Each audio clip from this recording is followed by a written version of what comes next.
السلام عليكم. وعليكم السلام ورحمة الله وبركاته. شيخ زولو واكو سلامي. وبارك الله فيك أخي.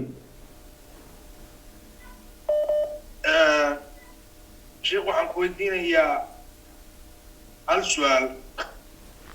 Halkaas waxay tahay badii Soomaaliyeed in la qaatay waa ogtahay ma garan. waa gartay. niman xabashiya baa qaadatay in badanna ku taameeyay. shalay doraad wixii ka dhacay arsabo waxaan u maleynayaa inay la socotay. waa gartay. diiniyan in dhul Soomaaliyeed la qaataa diintu waa ka xaaraan sida culimadu ay qabaan.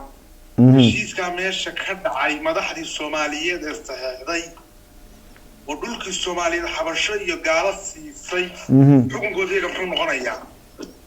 waa gartay. su-aashaas waa la is weydiiyey akhi, waa lagu weydiin, waa laga jawaabi doonaa insha allah. su-aalaha saddexda walaalaha isku xireen, marka hore waa kaaga mahad celinaynaa qofka muslimka ah inuu dhulkiisa u jeclaado, uu ka fikiro. madaxda meel kasta ama kuwa goboleedka ahaadaan ama kuwa federaalka aadaane, waxaad ogaataan idinka ma lihdin dhulka shacaba iska leh, wadanka ummadda ayaa iska leh. ummadda idinkana xaq uma lihdin inaad dhiibtaan. اتفاقياتكان وحاني لو كيشي ونلقو داريين waxay tahay inaad ummadaas dalka iyo diinta xafideyna dhaartiina ku jirtaan.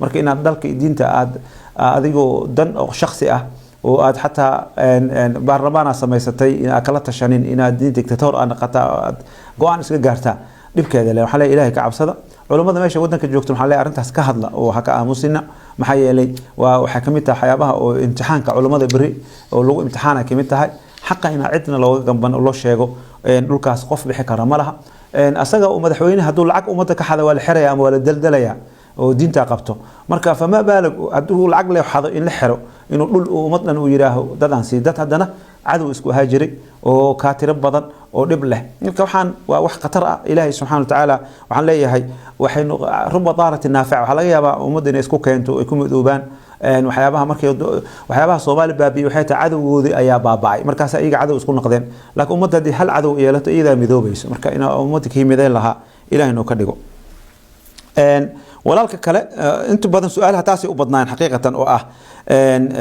waxa masalada kale oo ah qofka tayamumay tayamumka cudur maca horta markuu horeyso qof kasta iska tayamum karo tayamumka shuruudu leeyahay midna waxa waaye cudur oo qofka caafimaadkiisa loo baqo dhakhtarka yiri biyaha taabanin xaaladaas oo kale qofkaas waxa la leeyahay cudurkiisa waa daa'im waa tukanaya tayamumkaas ayuu mesela midna waxa weeye faqdul maa'i biyaha inuu waayo walidaalika